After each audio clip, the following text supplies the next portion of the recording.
In the early morning hours of June 6, 1944, General Oberst Alfred Jodl, chief of the operations staff of the Oberkommando der Wehrmacht, stood in the corridor outside the Berghof bedroom suite.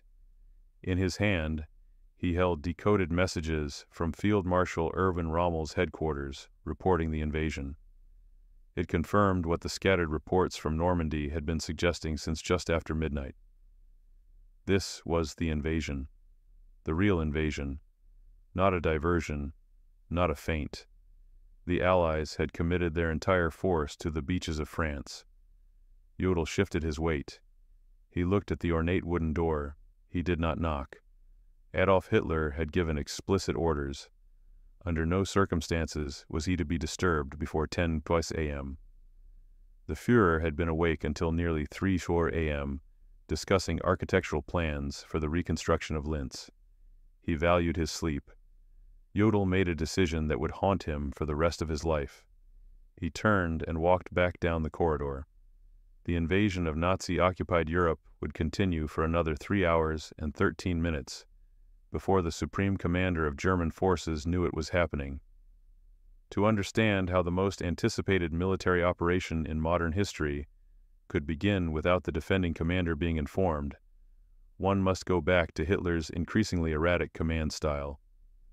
By 1944, Hitler divided his time between multiple headquarters, including the Wolf's Lair in East Prussia, the Berghof in Bavaria, and occasional visits to other command posts. During his stays at the Berghof, which became more frequent as the war progressed, he maintained a rigid and dysfunctional routine. He suffered from chronic insomnia, violent mood swings, and what his personal physician, Dr. Theodor Morell, described as intestinal spasms of psychosomatic origin. To cope, Hitler had developed a rigid routine.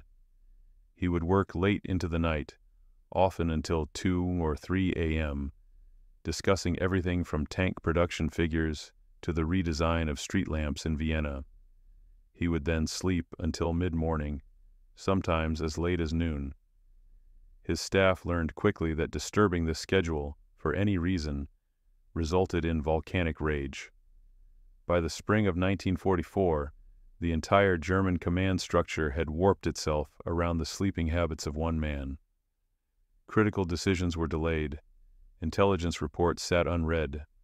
Orders that required Hitler's personal approval, and he required his personal approval for nearly everything, waited in filing trays while he slept. Field Marshal Gerd von Rundstedt, Commander-in-Chief West, had complained about this arrangement repeatedly. In a memo dated April 11, 1944, he wrote, "The present command structure makes rapid response to enemy action impossible. By the time orders are authorized, the situation has changed." His memo was ignored. The Allies knew about Hitler's schedule. They knew because they had been reading German communications for years. The Government Code and Cipher School at Bletchley Park had broken the Enigma cipher in 1940. By 1944, British and American intelligence officers were reading high-level Wehrmacht traffic, sometimes faster than the intended German recipients. They knew Hitler slept late. They knew he had forbidden his staff from waking him. They knew the German command structure was paralyzed without his authorization. While historians debate exactly how much this intelligence influenced the specific timing of D-Day compared to tidal and weather considerations, Allied planners were certainly aware of the command paralysis that would occur during Hitler's sleeping hours. The decision to launch Operation Overlord on June 6th came down to a window of exactly 48 hours. General Dwight D. Eisenhower, Supreme Commander of the Allied Expeditionary Force, had originally scheduled the invasion for June 5th, but on June 4th, Group Captain James Stagg, the chief meteorologist for SHAEF, delivered a devastating forecast. A major storm system was moving across the English Channel. Wind speeds would exceed 30 miles per hour. Wave heights would reach 6 feet. The airborne drops would be scattered. The amphibious landings would be chaos. Eisenhower postponed. 24 hours later, Stagg returned with unexpected news. There would be a brief gap in the weather, a 36-hour window starting just after midnight on June 6th. The winds would drop to 15 miles per hour. Visibility would improve. It was not ideal conditions. It was barely acceptable conditions. But it was enough. Eisenhower gave the order. "Okay, we'll go." What the historical record shows, though this was not known until decades later, was that British intelligence had provided Eisenhower with detailed information about German command procedures and Hitler's habits. Hitler would almost certainly be asleep when the invasion began. The German response would be delayed by hours. This delay would be catastrophic for the defenders. Whether this intelligence was decisive in selecting June 6th remains debated among historians, but Eisenhower certainly understood the advantage it provided. The first Allied paratroops landed in Normandy at 12:16 a.m. They were men of the American 101st Airborne Division, dropped near Sainte-Mère-Église to secure the western flank of Utah Beach. At 12:47 a.m., men of the British 6th Airborne Division landed near Pegasus Bridge, with orders to capture and hold the bridge over the Caen Canal. By 1 a.m., 3,000 paratroopers were on the ground. The German response was immediate but confused. Local commanders reported the drops. They requested reinforcements. They asked for permission to move the reserve panzer units forward. The requests traveled up the chain of command. They reached the headquarters of Field Marshal von Rundstedt at Saint-Germain-en-Laye, just outside Paris. Von Rundstedt's staff analyzed the reports. They concluded this was likely a diversion. The real invasion would come at Pas-de-Calais, 150 miles to the northeast, where the English Channel was narrowest. Von Rundstedt nevertheless requested permission to move 2 panzer divisions, the 12th SS Panzer Division Hitlerjugend and the Panzer Lehr Division, toward the Normandy coast, just in case. The request required Hitler's approval. Both divisions were part of the strategic reserve. Under orders issued in March 1944, no reserve panzer unit could be moved without Hitler's personal authorization. At 3 a.m., the request reached Jodl at the Berghof. Jodl reviewed it. He agreed it was prudent. He walked down the corridor. He stood outside Hitler's bedroom door.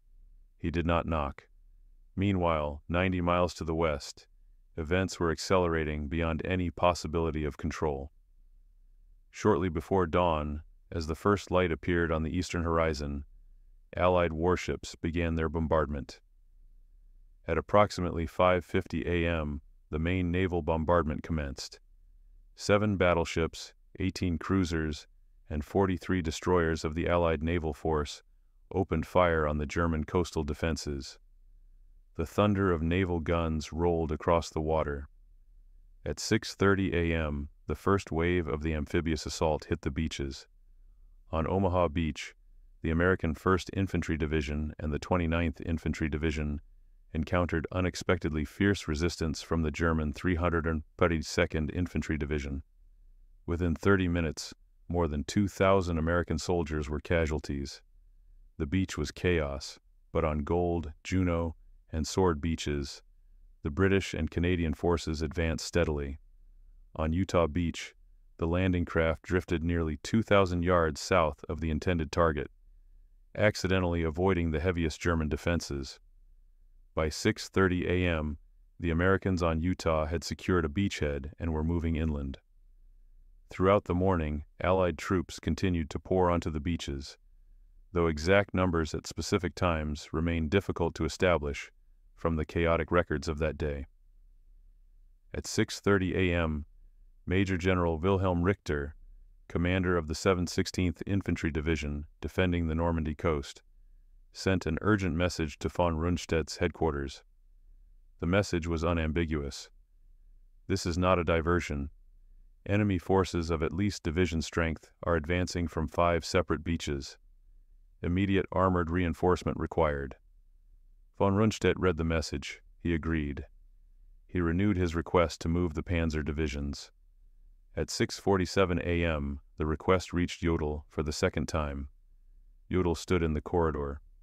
The sounds of activity in the Berghof were increasing. Staff officers were moving quickly. Telephones were ringing. Jodl knew the situation was critical. He also knew Hitler's rage. He chose the rage he could avoid over the rage he would face. He did not knock. At 7:15 a.m., Field Marshal Erwin Rommel, commander of Army Group B, responsible for the defense of northern France, received word of the invasion. Rommel was not in Normandy. He was not even in France. He was in Herrlingen, Germany, 150 miles east of Stuttgart, at his family home. It was his wife's 50th birthday. Rommel had calculated, based on weather forecasts and intelligence reports, suggesting the Allies would not invade until later in June, that he could safely leave the front for 2 days. He was wrong. Upon receiving the news, Rommel immediately ordered his staff car prepared. He would drive back to France. The drive would take 8 hours. Rommel later wrote in a letter to his wife, dated June 8th, "If I had been at my headquarters, I could have moved the 21st Panzer Division within 1 hour. That hour might have made the difference." The 21st Panzer Division was stationed near Caen, just 12 miles south of Sword Beach. It was the only armored unit within immediate striking distance of the invasion beaches. The division commander, General Major Edgar Feuchtinger, spent the early morning hours of June 6th trying to get authorization to move.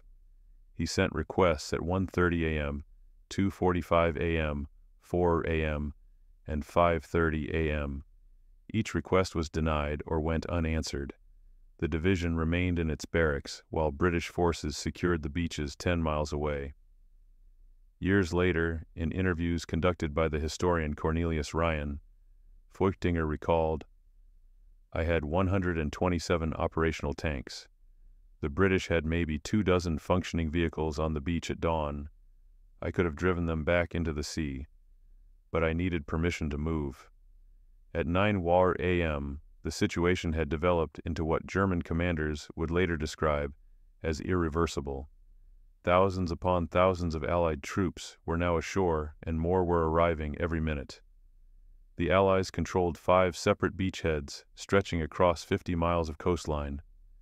German defenders were falling back towards secondary defensive positions.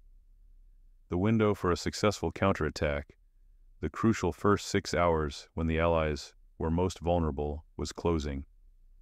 At 9:15 a.m., General Oberst Jodl made his third trip down the corridor at the Berghof.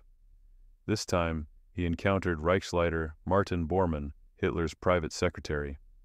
Bormann asked what was happening. Jodl explained. Bormann's response, recorded in Jodl's diary, was, "The Führer will want to know immediately, but you know the standing orders." Bormann did not knock either. At 10:04 a.m., Adolf Hitler woke up. He followed his normal morning routine. He bathed, he dressed, he ate a light breakfast. At 10:30 a.m., he was informed that the invasion had begun. According to multiple accounts from staff members present, his first response was satisfaction. He said, "Finally, now we know where they are." Hitler believed the concentrated Allied landing in Normandy confirmed his strategic analysis. The Allies had committed their forces to a diversionary attack. The real invasion would still come at Pas de Calais. He ordered the reserve panzer divisions to remain in place. When von Rundstedt's liaison officer protested and requested immediate authorization to move the 12th SS Panzer Division and the Panzer Lehr Division to Normandy, Hitler refused. He explained that moving the panzers now would leave Pas de Calais vulnerable to the real invasion. The liaison officer, Oberstleutnant Bodo Zimmermann, later testified that Hitler appeared calm and confident. He showed no indication that he understood the gravity of the situation. It was not until 4 p.m., after 9 hours of Allied landings, and nearly 16 hours after the first paratroopers hit the ground, that Hitler authorized the movement of the reserve panzer divisions toward Normandy. By then, the Allies had established defensive perimeters. They had unloaded artillery. They had air superiority. The RAF and the U.S. Army Air Forces were flying over 3,000 sorties per day over Normandy. Any German unit that moved during daylight hours was immediately attacked from the air.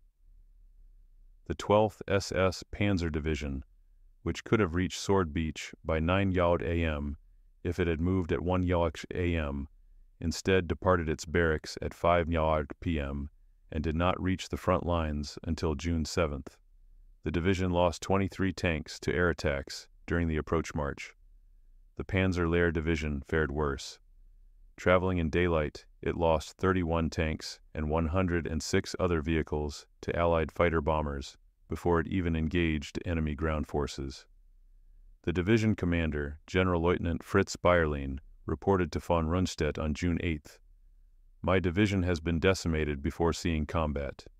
Our strength is reduced by 40%. The question of what might have happened had Hitler been awake has occupied military historians for 80 years. The consensus, based on war game simulations conducted by staff colleges in the United States, Britain, and Germany, is that the additional German forces would not have prevented the Allied landing. The naval bombardment was too heavy. The air superiority was too complete. The Allied force was too large, but the German counterattack could have been significantly more effective. The critical moment came between 7 a.m. and 11 a.m. on June 6th, when Allied forces were struggling to move off the beaches. At Omaha Beach, the American advance was stalled for nearly 4 hours. German defenders from the 302nd Infantry Division were inflicting heavy casualties with machine gun fire from fortified positions. If the 21st Panzer Division had attacked Sword Beach at 7 a.m., as it was positioned to do, and if the 12th SS Panzer Division had attacked Gold Beach by 11 a.m., as it could have done with early authorization, the British and Canadian beachheads might have been compressed or even eliminated. This would not have stopped the invasion. The Allies would have returned. But it would have delayed the breakout from Normandy by weeks, possibly months. The war in Europe might have extended into 1946. The immediate aftermath of June 6th saw a cascade of recriminations within the German command. Von Rundstedt submitted his resignation on June 7th. Hitler refused to accept it. Rommel wrote in his diary on June 9th, "We have lost this battle through indecision and delay. The enemy is now too strong to dislodge." On June 17th, Hitler traveled to France to meet with von Rundstedt and Rommel at Margivel, near Soissons. According to accounts from officers present, Hitler ranted for over 2 hours. He blamed the Wehrmacht for incompetence. He blamed the Luftwaffe for failing to contest Allied air superiority. He blamed everyone except himself. When Rommel attempted to explain that the critical error had been the delay in moving the reserve panzers on the morning of June 6th, Hitler interrupted and changed the subject. Generaloberst Alfred Jodl never publicly discussed his decision not to wake Hitler on the morning of D-Day, but in private conversations with other officers, recorded in multiple memoirs and post-war interrogations, he expressed profound regret. Major General Walter Warlimont, Jodl's deputy, later wrote, "Jodl understood he had made a catastrophic error, but he also understood that waking Hitler without authorization would have ended his career instantly and possibly his life. The system Hitler had created made rational military command impossible." Jodl was convicted of war crimes at Nuremberg and executed by hanging on October 16, 1946. In his final statement, he made no mention of D-Day. His final words were simply, "I call on God Almighty to bear witness that I have done my duty as a German officer." The fates of the other key commanders were equally grim. Field Marshal Erwin Rommel, after returning to Normandy and witnessing the overwhelming Allied material superiority, became convinced that Germany had lost the war. He began to associate with officers plotting to assassinate Hitler. After the failed July 20th plot, Rommel was implicated. On October 14, 1944, 2 generals arrived at his home with an ultimatum from Hitler. commit suicide and receive a state funeral with full honors, or face trial and execution with consequences for his family. Rommel chose poison. Field Marshal Gerd von Rundstedt was removed from command in July 1944, reinstated in September, and removed again in March 1945. He was captured by American forces on May 1, 1945, and spent 3 years in Allied custody. He was never prosecuted for war crimes due to his age and poor health. He died in 1953 at age 78. The long-term strategic consequences of Hitler's delay extended far beyond Normandy. The successful Allied landing in France forced Germany to fight a true two-front war. Resources that might have been concentrated against the Soviet advance in the east were instead diverted to defend against the American and British advance in the west.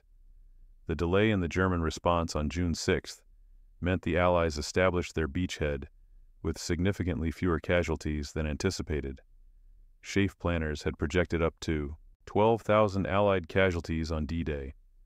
The actual number was approximately 4,400. This difference, nearly 8,000 men, provided crucial additional combat strength for the advance inland. By the end of June, the Allies had landed over 850,000 troops in France. By the end of August, Paris was liberated.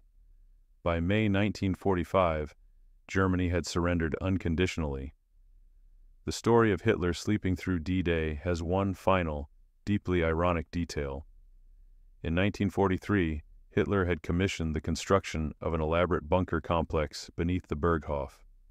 The complex included communications facilities, map rooms, and staff quarters designed to function as a wartime command center. The bunker was specifically designed to enable Hitler to command German forces even under air attack. It was never used. On June 6, 1944, while the fate of Nazi-occupied Europe was being decided on the beaches of Normandy, Adolf Hitler slept in a bedroom 750 feet above the bunker that was built to keep him connected to his commanders. The communications equipment sat unused, the map rooms were empty. The distance between the Supreme Commander and the critical battle was not just the 600 miles from Berchtesgaden to Normandy. It was also the distance of one wooden door, the one that Generaloberst Jodl could not bring himself to knock upon. Historical analysis of command failure often focuses on grand strategic errors, inadequate intelligence, or poor tactical decisions. The case of D-Day reveals a different truth. Sometimes the outcome of world-altering events hinges on something as mundane as one man's sleeping habits and another man's fear of waking him. The German military in World War II was, on paper, one of the most professional and capable fighting forces ever assembled. It had skilled commanders, it had advanced technology, it had experienced troops, but it had ceded all operational decision-making to a single individual who refused to be disturbed before 10:01 a.m. This was not a strategy. It was a vulnerability. The Allies identified it, studied it, and exploited it. The 3 hours and 17 minutes between when Generaloberst Jodl first received confirmation of the invasion and when Hitler was finally informed were enough time for 150,000 Allied troops to begin the liberation of Western Europe. Those hours changed everything. They demonstrate something historians have observed across centuries. The course of history is shaped not just by great decisions and bold actions, but by small failures, missed moments, and the simple human inability to knock on a door.